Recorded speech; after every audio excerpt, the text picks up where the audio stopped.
महान सामर्थ्य परमेश्वर, हम आपका हृदय से धन्यवाद करते हैं आपके अद्भुत अनुग्रह के लिए, आपकी योजनाओं के लिए जो आपने समस्त मानव जाति के उद्धार की योजना बनाई। अपने पुत्र के बलिदान पर इस योजना को आधारित किया ताकि जो कोई उस पर विश्वास करे उसकी मृत्यु और उसके दफन और उसके पुनरुत्थान का भागी हो, तो आपके राज्य का वारिस बने, जिससे सारी महिमा आपको मिले।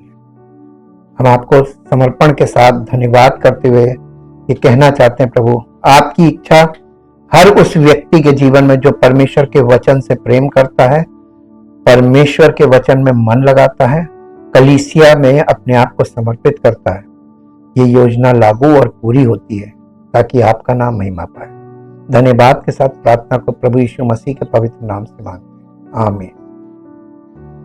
जैसा कि हम लोग परमेश्वर के वचन से अध्ययन कर रहे हैं, पवित्र आत्मा के अभिषेक को कैसे मूसा के तंबू से हम लोगों ने समझा कि हम सब याजक, हम सब कलीसिया के लोग मसीह में याजक हैं। इसमें कोई भी ऐसा नहीं है जो याजक नहीं है। तुम एक चुना हुआ वंश, राजपदधारी याजकों का समाज हो। तो कलीसिया में सब लोग याजक हैं। लेकिन ये हुआ कैसे? आज हम देखेंगे कि लेवीय वाचा जो थी, पुरानी वाचा लेवीय वाचा कहलाती है। लेवीय वाचा और नई वाचा का याजकीय स्वरूप ये आपस में कनेक्ट कैसे हुआ? लेवीय याजक पुराने नियम में है और नए नियम में ये जो यीशु मसीह है, ये मेलिकिसेदक के रीति पर महायाजक हुआ। तो लेवीय रीति पर नहीं, वह हारून की रीति का नहीं है। तो फिर ये डायरेक्ट कनेक्शन कैसे बना? इसका इंटर कनेक्शन ये कैसे यहां पर इतिहास से एकदम से कैसे हुआ? ये एक अद्भुत चीज है जो मेलिकिसेदक तो उत्पत्ति में दिखाया, उसके बाद फिर भजन संहिता में एक जगह आया और उसके बाद सीधे नए नियम में आया प्रगटीकरण।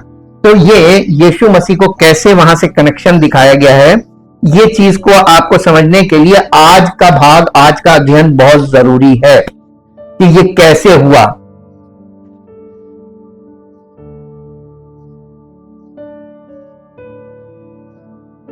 लेवीय वाचा नई वाचा से कैसे संबंधित है? यानी नए नियम की जो वाचा है, मसीह की वाचा, और लेवीय वाचा यानी मूसा के जो तंबू में जो प्रीस्टहुड चल रहा था वो लेवीय वाचा के अंतर्गत है। तो लेवीय वाचा यानी पुराने नियम की वाचा मूसा के तंबू से जो शुरू हुई, वो नए नियम में कैसे, इसका संबंध कैसे हुआ, ये कनेक्शन कैसे हुआ? और इससे पहले नई वाचा की याजकीय प्रकृति को देखना जरूरी है।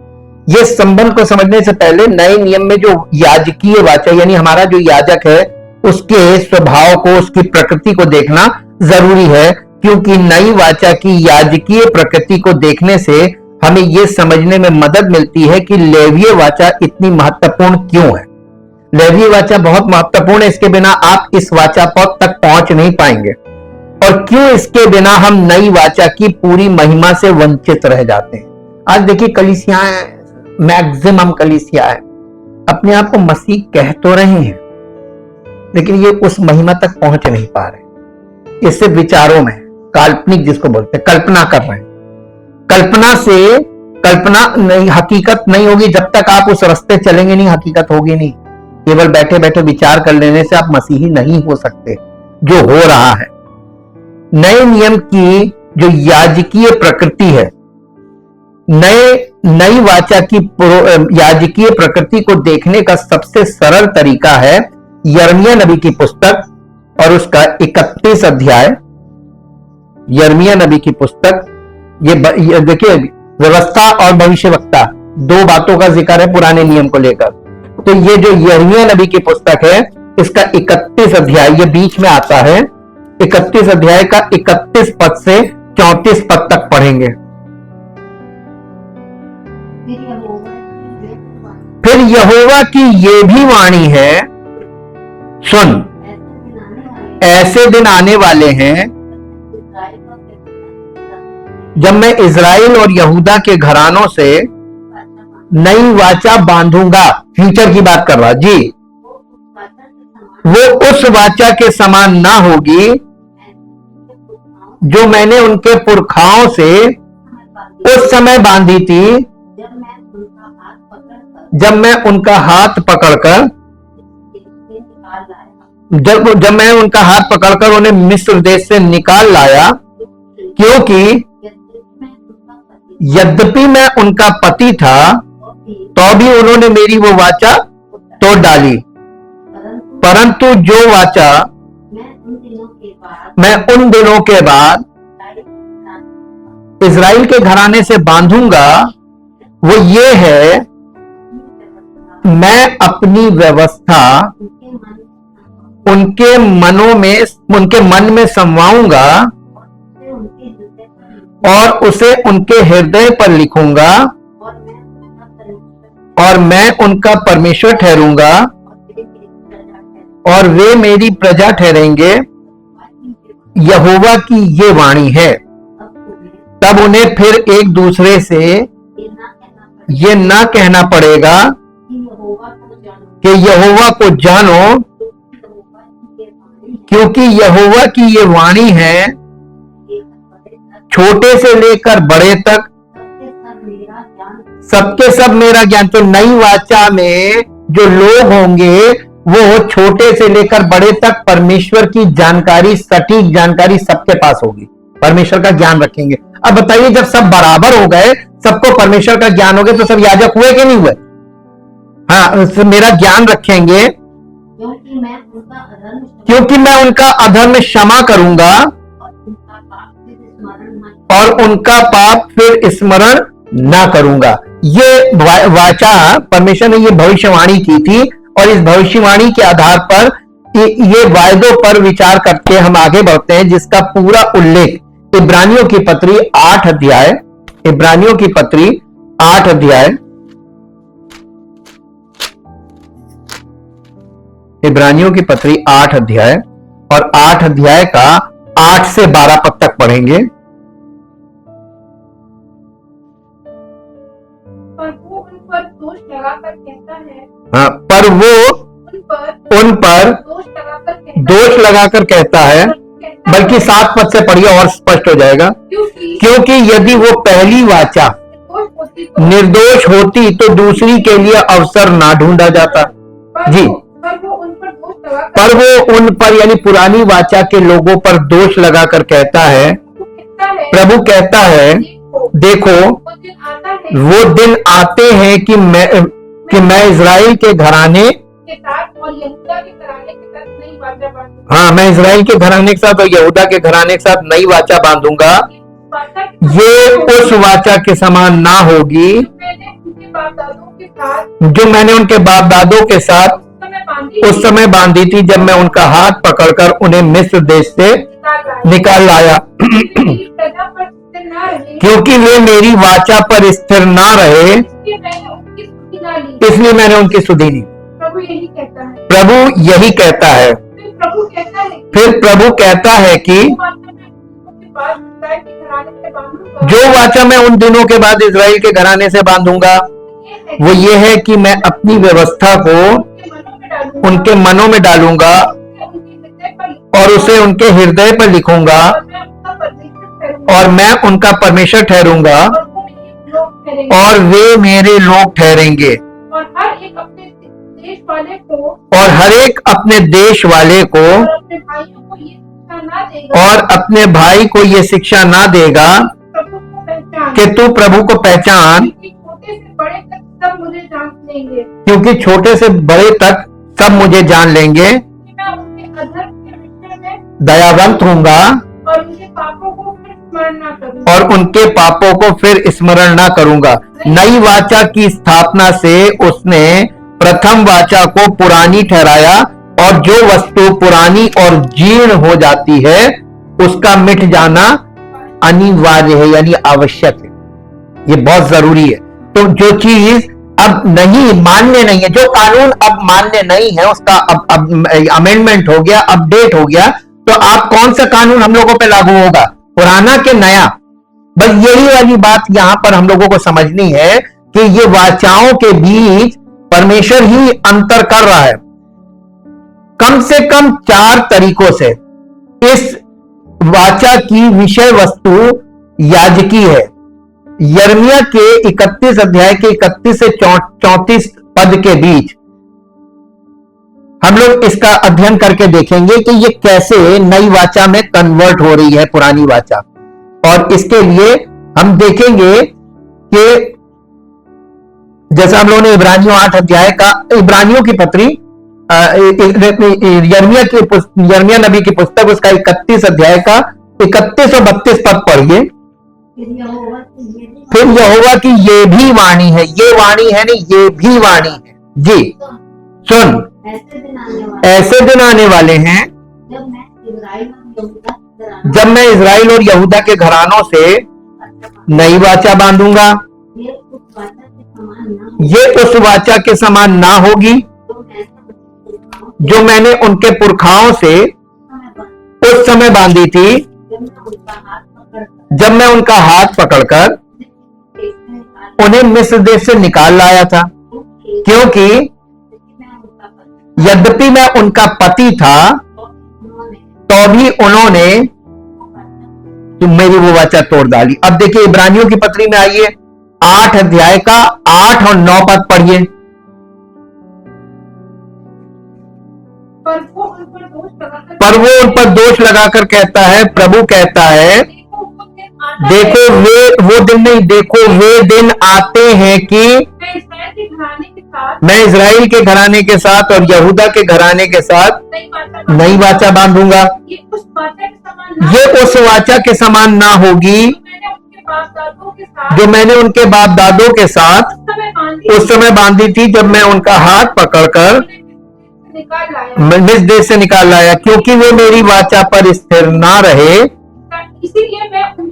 इसलिए मैंने उनकी सुधि ना ली, प्रभु यही कहता है। देखिए सेम बात बोली जा रही है। तो यानी परमेश्वर के साथ रिश्ते में वो वफादार नहीं थे। वाचा का मतलब क्या है? रिलेशनशिप, कॉवेनेंट रिलेशनशिप, एक मजबूत संबंध, यानी एक प्रमाणित संबंध। जैसे पति पत्नी का संबंध, एक उसमें लॉ आता है, लॉ में वो प्रमाणित होता है, एक सर्टिफिकेट बनता है, सर्टिफाइड, डिक्लेयर्ड, वो रिलेशनशिप है कॉवेनेंट रिलेशनशिप, यानी पब्लिकली डिक्लेयर किया जाता है कि इन दोनों का विवाह। बाप बेटे के रिश्ते में कोई पब्लिक डिक्लेरेशन नहीं, बाप बेटी के विषय में कोई डिक्लेरेशन नहीं, लेकिन बच्चों के और पति पत्नी के जो माता पिता है और बच्चों, इनके बीच के जो संबंध है वो कभी डिक्लेयर नहीं होते लॉफुली। लेकिन पति पत्नी का संबंध जब भी शादी होती है, देखिए तो पब्लिक में इस चीज का गवाही होती है, सब लोग आते हैं ताकि ये सामाजिक तौर पे पता चले कि फलाने की शादी फलाने से हुई। ये कॉवेनेंट रिलेशनशिप है। परमेश्वर के जो लोग परमेश्वर के नाम से जाने जाते थे वो परमेश्वर के साथ संबंध में वफादार नहीं थे। आज क्या हालत है? सेम। परमेश्वर के साथ जब तक आप पब्लिकली डिक्लेयर नहीं है कि आप परमेश्वर के साथ आपका संबंध है, you are declared that you are related with God, आप परमेश्वर के साथ कनेक्टेड हैं। अब इसमें देखिए सिनाई की जो वाचा, सिनाई की वाचा जहां वो मूसा के तंबू के लिए दी गई थी, सिनाई वाचा के साथ तुलना ये सुझाव देती है कि नई वाचा पहली वाचा में सुधार है। इज़राइल के साथ वाचा में परमेश्वर अपने लोगों को याजकों का राज्य कहता है। निर्गमन की पुस्तक उसका 19 अध्याय, निर्गमन की पुस्तक उसका 19 अध्याय, 19 अध्याय और 19 अध्याय का 6 पद पढ़िए। और तुम मेरी दृष्टि में याजकों का राज्य और पवित्र जाति ठहरोगे। जो बातें तुझे इजराइलियों से कहनी है वे यही है। बल्कि आप 5 पद से पढ़ेंगे, इसलिए अब यदि निश्चय मेरी मानोगे और मेरी वाचा का पालन करोगे तो सब लोगों में से तुम ही मेरा निज धन ठहरोगे। कब? कंडीशन है ना इसमें, क्या कंडीशन है?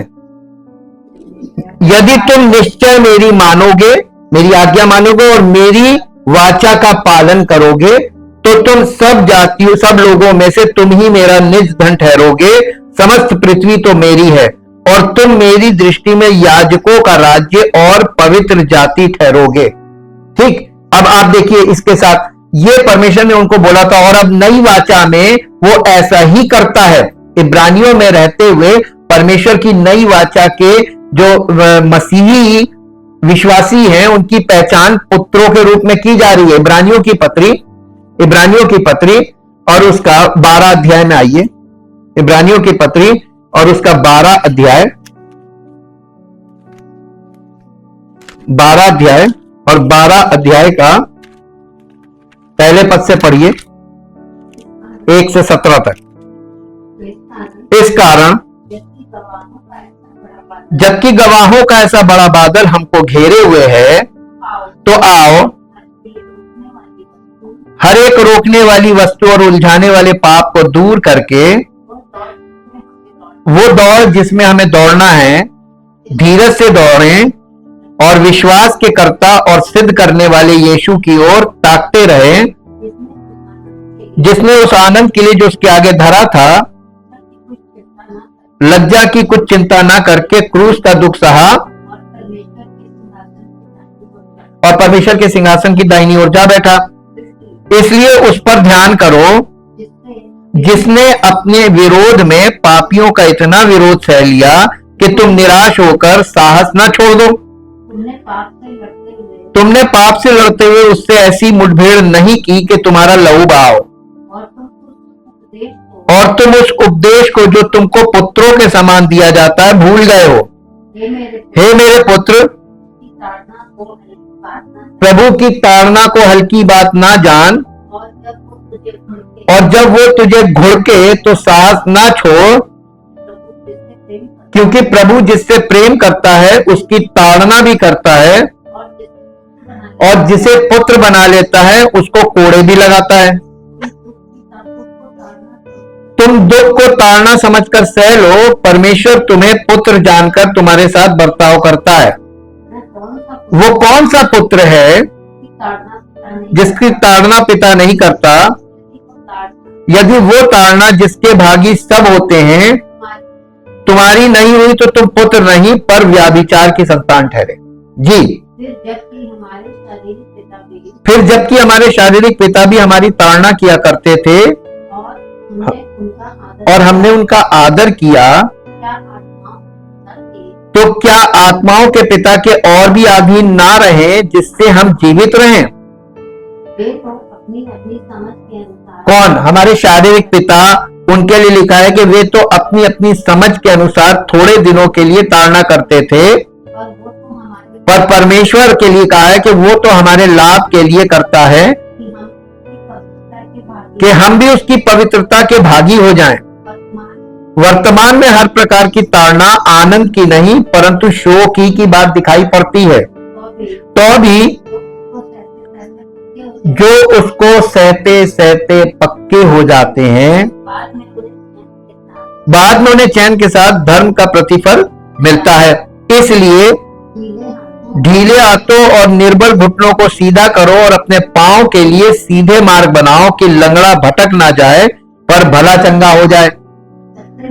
सबसे मेल मिलाप रखो और उस पवित्रता के खोजी हो जिसके बिना कोई प्रभु को कदापि ना देखेगा।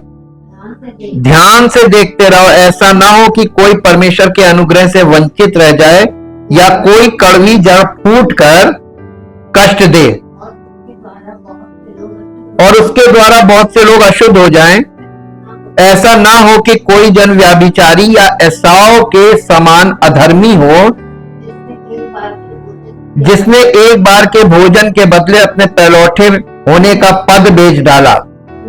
तुम जानते हो कि बाद में उसने जब आशीष पानी चाहिए तो अयोग्य गिना गया और आंसू बहा बहा कर खोजने पर भी मन फिराव का अवसर उसे ना मिला। देखिए, एक आपके जीवन में एक पीरियड होगा अनुग्रह का, और वो पीरियड आपने गवा दिया, उसके बाद आप चाहे कुछ कर लो, आपको अनुग्रह नहीं करेगा वो। ये यहाँ पे बताया जा रहा है कि परमेश्वर एक व्यवस्था वाचा के अंतर्गत हमारे साथ जुड़ता है और व्यवस्था के अनुसार ये चीजें चलती हैं। और अब नई यहां पर उसने देखिए क्या बताया, शाही वारिसों यानी परमेश्वर के पुत्रों, शाही वारिसों यानी राजपदधारी, शाही वारिस हैं हम लोग। इब्रानियों की पत्री 12 अध्याय का 18 से 29 तक पढ़िए। 18 से 29।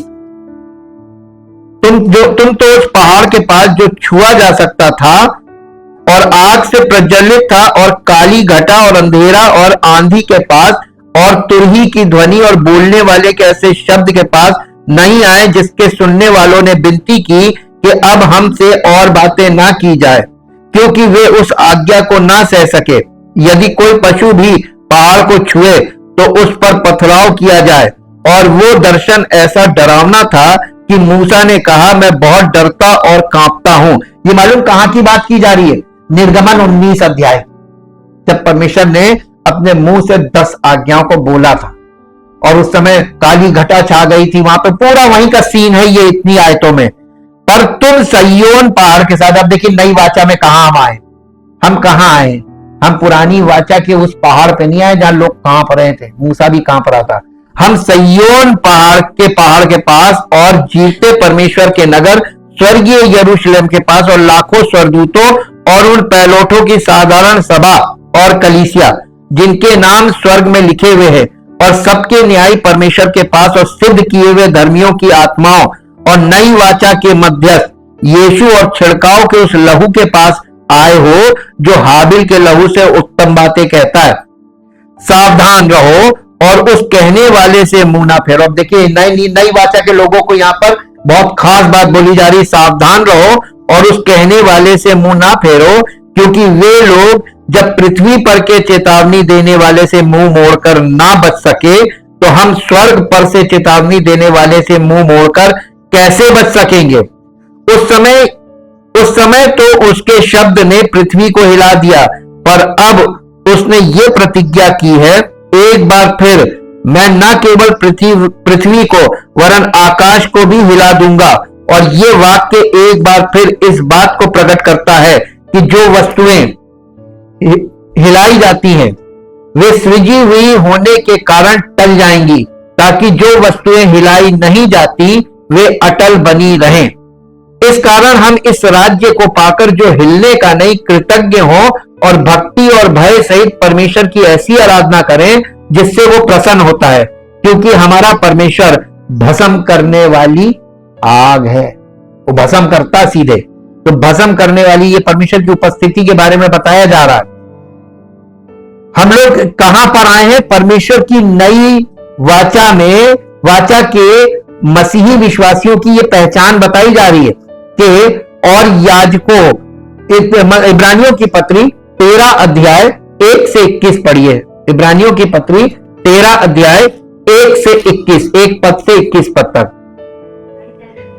भाईचारे की प्रीति बनी रहे, अतिथि सत्कार करना ना भूलना, क्योंकि इसके द्वारा कुछ लोगों ने अनजाने में स्वर्गदूतों का आदर सत्कार किया है। कैदियों की ऐसी सुधि लो कि मानो तुम उनके साथ तुम भी कैद हो, और जिनके साथ बुरा बर्ताव किया जाता है उनकी भी ये समझकर सुधि लिया करो कि हमारी भी देह है। विवाह सब में आदर की बात समझी जाए, और विवाह बिछौना निष्कलंक रहे, क्योंकि परमेश्वर व्याभिचारियों और पर स्त्रीगामियों का न्याय करेगा। तुम्हारा स्वभाव लोभ रहित हो, और जो तुम्हारे पास है उसी पर संतोष करो, क्योंकि उसने आप ही कहा है, मैं तुझे कभी ना छोड़ूंगा और ना कभी तुझे त्यागूंगा। इसलिए हम निडर होकर कहते हैं, प्रभु मेरा सहायक है, मैं ना डरूंगा। मनुष्य मेरा क्या कर सकता है? जो तुम्हारे अगुए थे और जिन्होंने तुम्हें परमेश्वर का वचन सुनाया है, उन्हें स्मरण रखो और ध्यान से उनके चाल चलन का अंत देखकर उनके विश्वास का अनुकरण करो। यीशु मसीह कल और आज और युगानुयुग एक सा है। नाना प्रकार के विचित्र उपदेशों से ना भरमाए जाओ, क्योंकि मन का अनुग्रह से दृढ़ रहना भला है, ना कि उन खाने की वस्तुओं से जिनसे काम रखने वालों को कुछ लाभ ना हुआ। हमारी एक ऐसी वेदी है जिस पर से खाने का अधिकार उन लोगों को नहीं जो तंबू की सेवा करते हैं। क्योंकि जिन पशुओं का लहू महायाजक पाप बलि के लिए पवित्र स्थान में ले जाता है उनकी देह छावनी के बाहर जलाई जाती। इसी कारण यीशु ने भी लोगों को अपने ही लहू के द्वारा पवित्र करने के लिए फाटक के बाहर दुख उठाया। इसलिए आओ उसकी निंदा अपने ऊपर लिए हुए छावनी के बाहर उसके पास निकल चलें। आप ये वाला पद समझ नहीं पा रहे। यीशु मसीह की निंदा को अपने ऊपर लेकर छावनी, यानी जहां पे हम लोगों के बीच में रह रहे हैं। छावनी का मतलब होता है निवास। हम जिस समाज में रह रहे हैं, जिन लोगों के बीच में रहिए, हम छावनी, हमारा निवास है। हम वहां से निकलकर प्रभु के लिए उस निंदा को लेकर निकले। आप प्रभु के नाम से आपकी निंदा की जाएगी, आप निंदित होंगे और आप निंदित हो रहे हैं। यही प्रभु की महिमा है, क्योंकि महिमा का आत्मा आपके ऊपर उतरता है जब आप उसके नाम से निंदित किए जाते हैं, आपकी निंदा की जाती है। और ये बात यहां पे बताइए, क्योंकि हमारा कोई स्थायी नगर नहीं वरन हम एक आने वाले नगर की खोज में है, इसलिए हम उसके द्वारा स्तुति रूपी बलिदान अर्थात उन होठों का फल जो उसके नाम का अंगीकार करते हैं परमेश्वर को सर्वदा चढ़ाया करें। भलाई करना और उदारता दिखाना ना भूलो, क्योंकि परमेश्वर ऐसे बलिदानों से प्रसन्न होता है। भलाई करने से बहुत प्रसन्न होता है, और स्वार्थ में भलाई ना करें। भलाई करना एक स्वभाव है, आप करते रहिए, प्रभु आपसे प्रसन्न रहेगा। इसके बाद क्या लिखा है, अपने अगुओं की आज्ञा मानो और उनके अधीन रहो, क्योंकि वे उनके समान तुम्हारे प्राणों के लिए जागते रहते हैं जिन्हें लेखा देना पड़ेगा। वे ये काम आनंद से करें, यानी जो परमेश्वर के अगुए हैं सेवा में, वे ये काम आनंद से करें, ना कि ठंडी सांस लेकर। हमारे लिए प्रार्थना करते रहो, क्योंकि हमें भरोसा है कि हमारा विवेक शुद्ध है और हम सब बातों में अच्छी चाल चलना चाहते हैं। प्रार्थना करने के लिए मैं तुम्हें और भी समझाता हूं कि मैं शीघ्र तुम्हारे पास आ सकूं। अब शांति दाता परमेश्वर जो हमारे प्रभु यीशु मसीह को, जो भेड़ों का महान रखवाला है, सनातन वाचा के लहू के गुण से मरे हुओं में से जिलाकर ले आया, तुम्हें हर एक भली बात में सिद्ध करे, जिससे तुम उसकी इच्छा को पूरी करो और जो कुछ उसको भाता है उसे यीशु मसीह के द्वारा हम में उत्पन्न करे। उसी की महिमा युगान युग होती रहे, आमीन। ये परमेश्वर के वचन में पुराने से नई में ये क्या परिवर्तन है वो हम लोग देख रहे हैं। यहाँ पे क्या दिखाया गया, हमें याजक प्रार्थना कौन करता था, तो नई वाचा में पूरी कलीसिया, जब हम उसका अभिषेक प्राप्त कर लेते हैं और आत्मिक रूप से परिपक्व हो जाते हैं, तो हम याजक बन गए। अब हमारी जिम्मेदारी क्या है, अपने देश के शासकों के लिए प्रार्थना करना, ये याजकों का काम। और ये सारे रिस्पॉन्सिबल वर्क जो परमेश्वर के आगे हमको रखने होते हैं, टेबल करने होते हैं, क्योंकि जैसे कोर्ट में जो एडवोकेट्स होते हैं, लोगों की बातों को लेकर जाते हैं, उनके छुटकारे के लिए काम करते हैं, वैसे ही हम लोगों को परमेश्वर के सामने लोगों के छुटकारे के लिए यानी निवेदन लेकर जाना है। और कलीसिया में कौन लोग आएंगे, पापी लोग आएंगे, तो उनको छुटकारा कौन मिलेगा। तो कलीसिया को एकदम प्रिपेयर होना है कि कलीसिया में जो लोग आए तो उनके लिए हम लोग परमेश्वर के आगे खड़े हो सकें एज अ प्रीस्ट।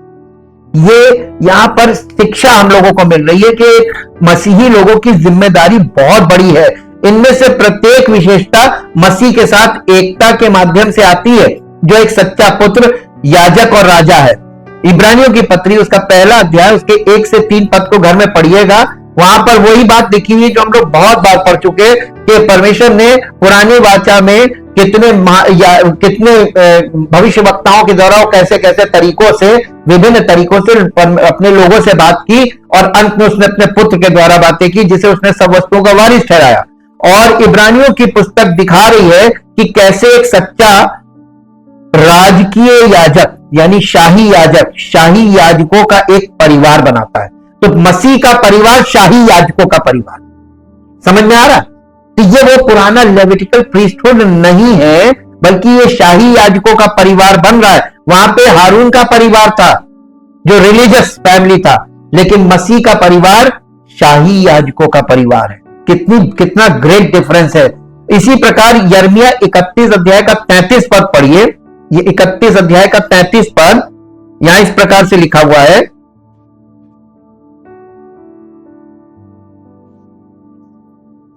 परंतु जो वाचा मैं उन दिनों के बाद इज़राइल के घराने से बांधूंगा, वो ये है, मैं अपनी व्यवस्था उनके मन में समवाऊंगा और उसे उनके हृदय पर लिखूंगा। बस अब देखिए इब्रानियों की पत्री 8 अध्याय का 10 पद पढ़िए। 8 अध्याय का प्रभु कहता है कि जो वाचा मैं उन दिनों के बाद इज़राइल के घराने से बांधूंगा, वो ये है कि मैं अपनी व्यवस्था को उनके मनों में डालूंगा, मैं अपनी व्यवस्था को उनके मनों में डालूंगा और उसे उनके हृदय पर लिखूंगा। ये काम कौन करेगा? परमेश्वर खुद करेगा। परमेश्वर आत्मा है, तो इसका मतलब पवित्र आत्मा ये काम करेगा। अब आप ये बताइए, आजकल के लोग पवित्र आत्मा को क्या समझ बैठा है? नहीं, चमत्कार की आत्मा ना। पहले परमेश्वर अपना काम करेगा, आपको अपना वारिस बनाएगा और उसके बाद सब कुछ आपके नाम। लेकिन अगर आप वारिस हैं और नाबालिग हैं तो आपके हाथ क्या मिला? आपने मान लीजिए आप बॉर्न अगेन हो गए कलीसिया में और आप स्पिरिचुअली मैच्योर नहीं हुए, तो नाबालिग हुए ना। तो नाबालिग, और वहां पे दिखा ना, जब तक मनुष्य नाबालिग है उसमें और गुलाम में कोई अंतर नहीं। अपनी मर्जी से आप कुछ कर ही नहीं सकते, आपको कोई अधिकार नहीं। तो अधिकार कब मिलता है? वयस्क हो जाते, बालिग हो जाते। तो स्पिरिचुअली मैच्योर होंगे तभी तो अधिकार का इस्तेमाल कर पाएंगे। मसीही लोगों को अभी तक नहीं समझ में आ रहा है कि जैसे शारीरिक रूप से आप बालिग होते हैं तब आप अधिकार प्राप्त करते हैं, वैसे ही आत्मिक रूप से बालिग होंगे तो आत्मिक अधिकार मिलेगा।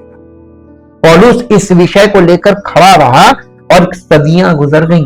आज भी लोग वही एकदम बालकपन में, आत्मिक तौर पे एकदम। ये तो मालूम हो गया कि प्रभु जीवित प्रभु है, प्रभु ने सब कुछ कर दिया है, लेकिन उससे आगे बढ़ ही नहीं पा रहे सिद्धता में, मैच्योरिटी की तरफ। तो अधिकार कहां से आएगा? पुराने नियम के समय में खतना याजकों की पहचान करता था। समान रूप से बपतिस्मा ने मंदिर में सेवा के लिए याजकों को चिन्हित किया और इज़राइल में याजकों को वेदी पर सेवा करने से पहले हमेशा खतना किया जाता था और दूसरे के द्वारा धोया जाता था। लेवी व्यवस्था 8 अध्याय का 6 पद पढ़िए। ये बपतिस्मा ही तो था, उसको स्नान कराया है ना, जल से स्नान कराया। देखिए लेवी व्यवस्था 8 अध्याय उसका 6 पद। फिर मूसा ने पहले किसको नहलाया? और उसके पुत्रों को एक साथ नहलाया था ना।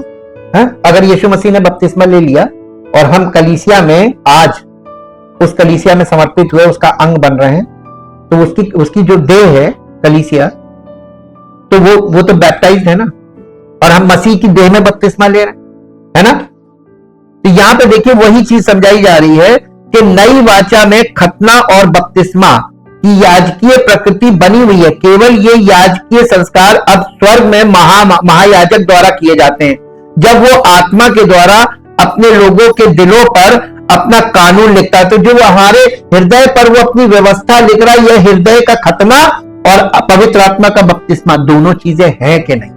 यही तो हम लोग अध्ययन करके देख रहे हैं। तो ये चीज बताई जा रही है कि कैसे वो परमेश्वर की आत्मा के द्वारा ये कार्य हमारे भीतरी मनुष्यत्व में किया जा रहा है। अब शरीर में नहीं कुछ किया जाएगा, अब जो कुछ करना परमेश्वर का आत्मा हमारे भीतरी मनुष्यत्व में करेगा। वो हमारे भीतरी मनुष्यत्व को उद्धार दे रहा है, हमें पुनरुत्थान की संतान बना रहा है। और हृदय पर कानून लिखता है, जिसे उसके बपतिस्मा के रूप में भी वर्णित किया गया है। पहला कुरिन्थियों 12 अध्याय उसका 12 और 13 पद पढ़िए। पहला कुरिन्थियों 12 अध्याय और उसका 12 और 13 पद। क्योंकि जिस प्रकार देह तो एक है, उसके अंग बहुत से हैं, और उस एक देह के सब अंग बहुत होने पर भी सब मिलकर एक ही देह है, उसी प्रकार मसीह भी है। क्योंकि हम सब ने, क्या यहूदी हो, क्या यूनानी, क्या दास हो, क्या स्वतंत्र, एक ही आत्मा के द्वारा एक देह होने के लिए बपतिस्मा लिया और हम सबको एक ही आत्मा पिलाया गया। तो आत्मा हमको पिलाया भी गया और हम एक आत्मा में एक देह हो गए। वास्तव में जैसे महायाजक अपने बेटों को याजक के रूप में सेवा करने से पहले पानी से धोता था, यीशु भी ऐसा ही करता है, लेकिन वो हमारे भीतरी मनुष्य में आत्मा के द्वारा कर रहा है। वचन वो पवित्र जल है जिससे हमारे भीतरी मनुष्य को धो रहा है। तो ये अंदर वाले काम को लोग फिजिकली करना मांगते, मसीह में फिजिकली नहीं करना है। ये हमारे इसके प्रकृति को समझिए, इसका परमेश्वर के कार्य करने का तरीका क्या है। यिर्मयाह 31 अध्याय का 34 पद पढ़िए। 31 अध्याय का 34 पद। उन्हें फिर एक दूसरे से यह न कहना पड़ेगा, 31 अध्याय का 34, हाँ 34 पद जी। तब उन्हें फिर एक दूसरे से यह न कहना पड़ेगा तब उन्हें फिर एक दूसरे से यह ना कहना पड़ेगा कि यहोवा को जानो, क्योंकि यहोवा की ये वाणी है, छोटे से लेकर बड़े तक सबके सब मेरा ज्ञान रखेंगे। इब्रानियों की पत्री 8 अध्याय का 11 पद। इब्रानियों की पत्री 8 अध्याय का 11 पद। यहां पे क्या कह रहा है? और हर एक अपने देश वालों को और पर हर एक अपने देश वालों को और अपने भाई को ये शिक्षा ना देगा कि तू प्रभु को पहचान, क्योंकि छोटे से बड़े तक सब मुझे जान लेंगे। वहां जो कह रहा है यहां पर वो फुलफिलमेंट दिखाया जा रहा है कि वो जान लेंगे। अब यहां पे देखिए कि पुरानी वाचा में व्यवस्था पत्थर की पटियाओं पर लिखी गई थी। निर्गमन 31 अध्याय का 18 पद और 34 अध्याय का पहला पद पढ़ के आप देख सकते हैं कि पत्थर की पटियाओं पर लिखी गई थी और हर 7 साल में याजकों को पूरी व्यवस्था पढ़नी होती थी। उसको 7 साल में पूरा पढ़ना होता था। व्यवस्था विवरण, इसको पढ़ लीजिए आप, व्यवस्था विवरण 31 अध्याय, व्यवस्था विवरण 31 अध्याय, उसका 9 पद से 13 पद तक पढ़ेंगे। 31 अध्याय व्यवस्था विवरण। फिर मूसा ने यही व्यवस्था लिखकर लेवीय याजकों को, जो यहोवा की वाचा का संदूक उठाने वाले थे, और इजराइल के सब वृद्ध लोगों को सौंप दी। तब मूसा ने उनको आज्ञा दी, 7 वर्ष के बीतने पर अर्थात छुटकारे के वर्ष में, झोपड़ी वाले पर्व पर, जब सब इजरायली तेरे यहोवा परमेश्वर यहोवा के उस स्थान पर जिसे वो चुन लेगा आकर इकट्ठे हो, तब ये व्यवस्था सब इजरायलियों को पढ़कर सुनाना। ये उनका काम था। किनका? लेवीय याजकों का जी। क्या पुरुष, क्या स्त्री, क्या बालक, क्या तुम्हारे फाटकों के भीतर के परदेसी, सब लोगों को इकट्ठा करना कि वे सुनकर सीखें और तुम्हारे परमेश्वर यहोवा का भय मानकर इस व्यवस्था के सारे वचनों के पालन करने में चौकसी करें। ये उन लोगों को बताया जा रहा है। तो 13वां पद पढ़ दीजिए। और उनके बच्चे जिन्होंने ये बातें नहीं सुनी, वे भी सुनकर सीखें कि तुम्हारे परमेश्वर यहोवा का भय उस समय तक मानते रहें जब तक तुम उस देश में जीवित रहो जिसके अधिकारी होने को तुम यरदन पार जा रहे हो। तो देखिए कंडीशन दी गई थी ना, ये कंडीशन सब छोड़ दी थी। लेवीय याजकों ने लोगों को सुनाना, पढ़ के बताना, यानी वचन की चर्चा ही बंद कर दी। आज की पीढ़ियों में देखिए कोई अपने घर में अपने बच्चों से परमेश्वर के वचन की चर्चा नहीं करता है। ये बहुत महत्वपूर्ण चीज थी। परमेश्वर ने ये नियम उनको दिए हुए थे। उन औपचारिक पाठों के बीच में याजक और लेवी इजराइल में नियुक्त शिक्षक थे। लेवी व्यवस्था 10 अध्याय और उसका 11 पद पढ़िए। लेवी व्यवस्था 10 अध्याय का 11 पद। और इजराइलियों को उन इजराइलियों को उन सब विधियों को सिखा सको जिसे यहोवा ने मूसा के द्वारा उनको बता दी है। ये सिखानी थी लोगों को, नहीं सिखाई। अब व्यवस्था विवरण 33 अध्याय में आइए। उसका 9 पद पढ़िए।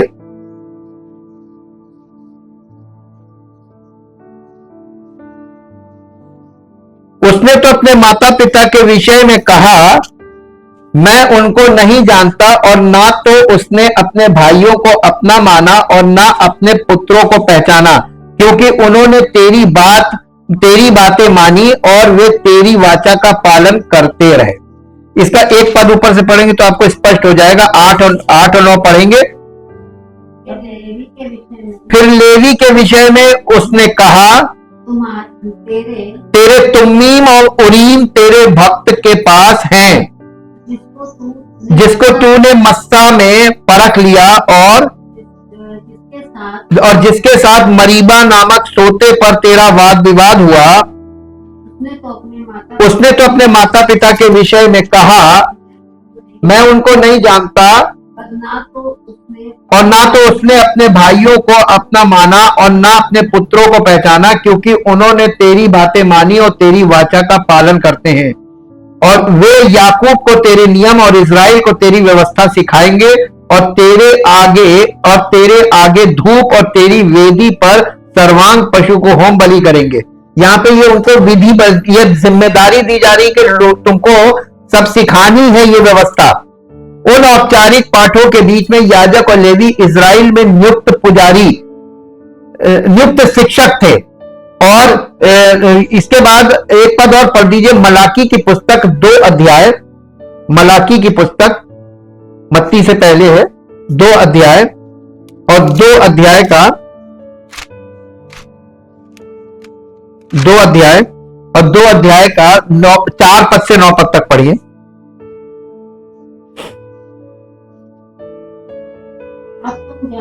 हाँ, तब तुम जानोगे कि मैंने तुमको ये आज्ञा इसलिए दी है कि लेवी के साथ मेरी बंधी हुई वाचा बनी रहे।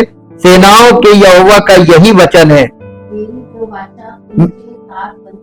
मेरी जो वाचा उनके साथ बंधी थी वो जीवन और शांति की थी, और मैंने ये इसलिए उसको दिया कि वो भय मानता रहे, और उसने मेरा भय मान भी लिया और मेरे नाम से अत्यंत भय खाता था। उसको मेरी सच्ची व्यवस्था कंठस्थ थी, यानी एकदम याद थी, और उसके मुंह से कुटिल बात ना निकलती थी। वो शांति और सिधाई से मेरे संग संग चलता था, और बहुतों को धर्म से लौटा ले आया था। क्योंकि याजक को चाहिए कि वो अपने होठों से ज्ञान की रक्षा करे और लोग उसके मुंह से व्यवस्था पूछे, क्योंकि वो सेनाओं के यहोवा का दूत है। परंतु तुम लोग धर्म के मार्ग से हट गए। तुम बहुतों के लिए व्यवस्था के विषय में ठोकर का कारण हुए। तुमने लेवी की वाचा को तोड़ दिया है। सेनाओं के यहोवा का यही वचन है। इसलिए मैंने भी तुमको सब लोगों के सामने तुच्छ और नीचा कर दिया है, क्योंकि तुम मेरे मार्गों पर नहीं चलते, वरन व्यवस्था देने में मुंह देखा विचार करते हो। आज ये हो गया, परमेश्वर नाराज हो गया था। ये एकदम एंडिंग पार्ट आ गया था बीसी काल का, यीशु मसीह के आने से पहले। और ये 400 साल का अंतर है मलाकी और मत्ती के बीच में। परमेश्वर ने छोड़ दिया था, और यहाँ पे ये चीज दिखाई जा रही, जैसा कि हमने ये देखा है कि वाचा के कई लोग बचाने वाले तरीके से प्रभु को नहीं जानते थे, लेकिन नई वाचा में ये विपत्ति अब और नहीं रहेगी। नई वाचा में हर कोई प्रभु को बचाने वाले तरीके से जानेगा, क्योंकि हर कोई एक सच्चा याजक और एक दूसरे को निर्देश देने में सक्षम होगा। रोमियो की पत्री 15 अध्याय और उसका 14 पद पढ़िए। रोमियो की पत्री 15 अध्याय और उसका 14 पद। हे मेरे भाइयों, मैं स्वयं तुम्हारे विषय में निश्चय जानता हूं कि तुम भी आप ही भलाई से भरे, इस ईश्वरीय ज्ञान से भरपूर हो, और एक दूसरे को चिता सकते हो। तो भी मैंने कहीं कहीं याद दिलाने के लिए तुम्हें जो बहुत साहस करके लिखा है, वो उस अनुग्रह के कारण हुआ दिया जो परमेश्वर ने मुझे दिया है मैं अन्य जातियों के लिए कि मैं अन्य जातियों के लिए यीशु का सेवक होकर मसीह यीशु का सेवक होकर परमेश्वर के सुसमाचार की सेवा परमेश्वर के सुसमाचार की सेवा याजक के समान करूं। याजक के समान करूं। याजक का काम क्या था? लोगों को परमेश्वर के वचन से अवगत कराना, उसकी मीनिंग बताना, उसको यानी उनको दिमाग में, उनके मन में बैठ जाए, स्पष्ट हो जाए, क्लियर करना, उसका प्रकाश देना। ये कहने का मतलब यिर्मयाह नबी की पुस्तक 31 अध्याय का 34 पद एक बार फिर पढ़िए। यिर्मयाह 31:34। तब उन्हें फिर एक दूसरे से यह न कहना तब उन्हें फिर एक दूसरे से यह ना कहना पड़ेगा कि यहोवा को जानो, कि यहोवा की ये बाड़ी क्योंकि यहोवा की ये वाणी है, छोटे से लेकर बड़े तक कि सब मेरा ज्ञान रखते हैं। सबके सब मेरा ज्ञान रखते हैं, मैं उनका अधर्म क्षमा क्योंकि मैं उनका अधर्म क्षमा करता हूं करूंगा, पाप से स्मरण न और उनका पाप फिर स्मरण ना करूंगा। इब्रानियों के पत्री 8 अध्याय 12 पद एकदम कंपैरेटिव है जी। क्योंकि मैं उनके अधर्म के विषय में दयावंत क्योंकि मैं उनके अधर्म के विषय में दयावंत होऊंगा और उनके पापों को और उनके पापों को फिर स्मरण ना करूंगा। ये नहीं कि मैं वो निष्पाप हो गए, निष्पाप नहीं हुए, हैं पापी, लेकिन परमेश्वर हमारे पापों को स्मरण नहीं कर रहा। Because of Jesus Christ our high priest, उसके कारण अनुग्रह बना। इसी को अनुग्रह बोला गया है। लेवी व्यवस्था में याजकों ने बलि के लहू को वेदी पर लगाया और वफादार इजरायलियों को क्षमा की घोषणा की। लेवी व्यवस्था 4 अध्याय का 20 पद, 26 पद और 31 पद घर में पढ़ लीजिएगा। हालांकि क्योंकि लहू केवल बैलों और बकरियों का था, ये एक अस्थायी क्षमा थी जो केवल शरीर को शुद्ध कर सकती थी। इब्रानियों की पत्री 9 अध्याय उसका 13 पद पढ़िए। इब्रानियों की पत्री 9 अध्याय उसका 13 पद। क्योंकि जब बकरों और बैलों का लहू कलोर की राख अपवित्र लोगों पर छिड़का जाना शरीर की शुद्धता के लिए उन्हें पवित्र करता है। यानी पुरानी वाचा में जो लेवीय व्यवस्था की वाचा थी वो शरीर को शुद्ध करता था। अब आगे, तो मसीह का लहू जिसने अपने आप को सनातन आत्मा के द्वारा परमेश्वर के सामने निर्दोष चढ़ाया, तुम्हारे विवेक को मरे हुए कामों से क्यों ना शुद्ध करेगा। अब देखिए, जो मसीह में हमको मिल रहा है, हम लिविंग गॉड की सेवा कर सकते हैं ओनली इन क्राइस्ट। और संसार में तमाम रिलीजन में सबके अपने अपने संस्कार तो हैं, लेकिन वो फिजिकल है, टोटल फिजिकल है। वहां पे आपको कोई अनंत छुटकारा नहीं है, कोई उद्धार नहीं है, कुछ नहीं, यानी परमेश्वर से कोई रिलेशनशिप नहीं है। आपका सब बाहरी है, एक्सटर्नल है और सब फिजिकल है। ये चीज हम लोगों को दिखाई जा रही है। इसी का इब्रानियों का 10 अध्याय का 4 पद पढ़िए। इब्रानियों 10 अध्याय का 4 पद। क्योंकि ये अनहोना है कि बैलों और बकरों का लहू पापों को दूर करे। इसी कारण कौन? प्रभु यीशु मसीह जगत में आते समय कहता है कि बलिदान और भेंट तूने ना चाहे, पर मेरे लिए एक देह तैयार की, होम बलि और पाप बलियों से तू प्रसन्न ना हुआ। तब मैंने कहा, देख मैं आ गया हूं। पवित्र शास्त्र में मेरे विषय में, पवित्र शास्त्र में कहा? पवित्र शास्त्र का मतलब व्यवस्था और भविष्यवक्ता, यानी पुराने नियम में मेरे विषय में लिखा हुआ है, ताकि हे परमेश्वर, यीशु मसीह क्या काहे के लिए आया था? पिता की इच्छा को पूरा करने, और उसकी इच्छा उसने पूरी किया। हम मसीह में हैं तो हम पर अनुग्रह क्यों है? क्योंकि उसने परमेश्वर पिता की इच्छा को पूरा किया, इसलिए हम पर अनुग्रह हो रहा है। यह हमारा अपना ओन धार्मिक, हमारे धर्म के कामों से नहीं। लेकिन अब क्योंकि मसीह महायाजक ने एक बेहतर बलिदान चढ़ाया है, उसके पास पूरा और हमेशा के लिए प्रायश्चित था, जैसा कि इब्रानियों 9 अध्याय में है। इस प्रकार नई वाचा एक बार और सभी के लिए क्षमा प्रदान कर सकती है। इस कारण से एक और नई वाचा की कोई आवश्यकता नहीं है, क्योंकि ये वाचा एक पुजारी द्वारा स्थापित की गई है जो पूरी तरह से छुटकारा दिलाने के लिए रहता है। इब्रानियों की पत्री 7 अध्याय का 25 पद पढ़िए। इब्रानियों की पत्री 7 अध्याय का 25 पद। इसीलिए जो उसके द्वारा, किसके, यीशु मसीह के द्वारा परमेश्वर के पास आते हैं, वो उनका पूरा, यहां पे पूरा पूरा का मतलब मालूम है, देह प्राण आत्मा, पूरा पूरा उद्धार कर सकता है, क्योंकि वो उनके लिए विनती करने, क्योंकि महायाजक की इंटरसेशन बहुत जरूरी है, उसकी मध्यस्थता, वही तो कहेगा तभी सुनी जाएगी। यहां संसार में सब अपनी अपनी कर रहे हैं। पापी के लिए यानी छुटकारे की प्रार्थना करे, सुनी जाएगी? मानने नहीं। किस कानून के अंतर्गत है? परमेश्वर की कानून को हम लोग देख रहे हैं, जो परमेश्वर ने हम लोगों को दिया है। और इसीलिए कहा गया है आसमान के नीचे और जमीन पर एक ही नाम दिया गया जिसके द्वारा हम उद्धार पाते हैं, and that name is Jesus Christ. वो एक ही नाम है। और इसी के साथ 9 अध्याय का 14 पद पढ़ दीजिए, इब्रानियों 9 का 14।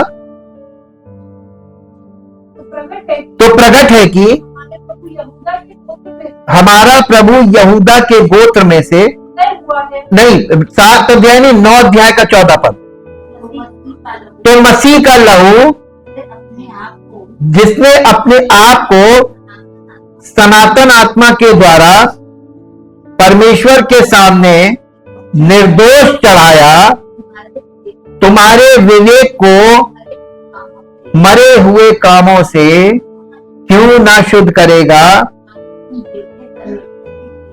तो हम यीशु मसीह में ये क्वालिफाइड हो जाते हैं जीवित परमेश्वर की सेवा करने के लिए। याजक हुए, कितना, यही उद्धार भी, और यही देखिए हम उद्धार पाके याजक बन गए। इन चारों तरीकों में से प्रत्येक में हम नई वाचा की पुरोहिती प्रकृति को देख सकते हैं। अब यह स्वीकार किया जाना चाहिए कि नई वाचा की याजकीय जाति सीधे पुरानी वाचा की याजकीय जाति से संबंधित है।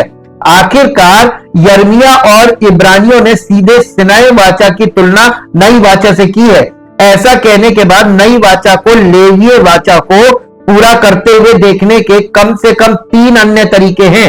3 तत्व जो आसानी से छूट जाते हैं जब हम लेवी के साथ पुरोहिती वाचा को गलत जगह रखते हैं। और हम ये जो दूसरा भाग है इसको कल देखेंगे। इसमें 3 चीजें हैं जो हमको और जाननी है, ताकि ये स्पष्ट हो जाए कि ये जो वाचा है ये यहां से यहां कैसे पूरी तरीके से शाही याजकीय वाचा में बदला। परम पिता परमेश्वर, हम आपका हृदय से धन्यवाद करते हैं आपके पवित्र वचनों के लिए, जो पवित्र आत्मा के द्वारा हमारे मनों में समवाए जा रहे हैं, हमारे मनों में बिठाए जा रहे हैं, और हमारे दिलों में इनको समझाया जा रहा है, ताकि हम समझकर और इन बातों से पूरी तरीके से जानकारी प्राप्त करके अपना विश्वास उस पर रखें जो हमारा पूरा पूरा उद्धार कर सकता है, और जो एकमात्र उद्धार करता है इस पृथ्वी पर परमेश्वर की ओर से अधिकृत है, ताकि हम सबका जीवन उसकी महिमा को प्रकट करे और सारी महिमा उसको मिलने पाए। प्रार्थना को प्रभु यीशु मसीह के नाम से मांगते हैं, आमीन। Praise the Lord.